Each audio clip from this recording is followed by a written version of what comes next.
Now for more on Syria missing the chemical weapons removal deadline, we're joined by James Lewis. He is the communications director at the Center for Arms Control and Non-Proliferation. James, thanks for being here. Were you surprised at all that this deadline wasn't reached, or is this more just a logistics issue? So I think that this is mainly a logistics issue. That's what we're hearing from all parties involved across the board on this issue.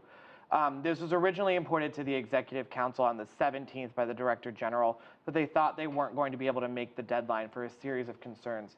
But I think the most important thing to prove that it's logistical is you don't see countries standing up in the Security Council at the UN pointing fingers and blaming each other. This is a purely logistical concern. We have 6 countries working together with Syria to get these chemical weapons out of Syria and into the ships for their disposal. So coordinating that many people is kind of difficult.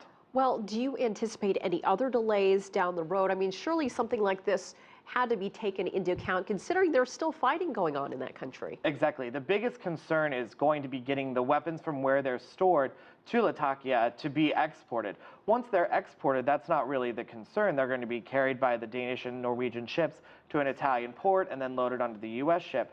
I think future delays that we may see will be once the weapons have left Syria. But until we get them to Latakia, you could see significant delays. There is an active war going on in Syria, and that's the largest concern right now. Do you think that the deadlines that were initially put in place were realistic to begin with? They were significantly ambitious deadlines that they thought were going to be possible.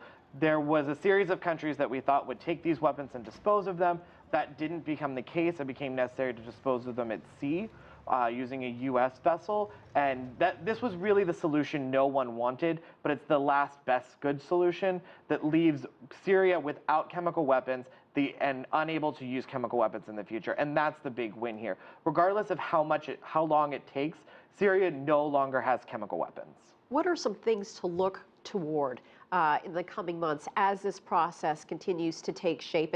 And what are some of the things that the international community should look out for, any type of red flags in regarding this transfer? So I think the most important thing is going to be making sure that all of the parties who are going to be taking care of Syria's chemical weapons stay in agreement on how to do it. They're having these coordinating meetings, and they need to continue talking, and the international community needs to stay committed to ridding Syria of chemical weapons. That's the first thing. And as to red flags, the biggest concern is going to be the final report from the OPCW that all of the weapons have been exported from Syria. That's the big concern, and you have detractors saying, oh, this is Syria, not getting rid of all their chemical weapons, not wanting to fully disclose their program.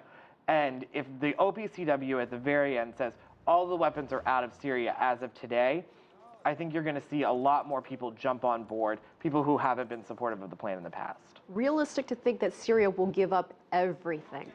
I think it is realistic because at this stage, if Syria were to use chemical weapons again, they know that the sky would fall on them, and their best ally, Russia, wouldn't be able to stand in the way.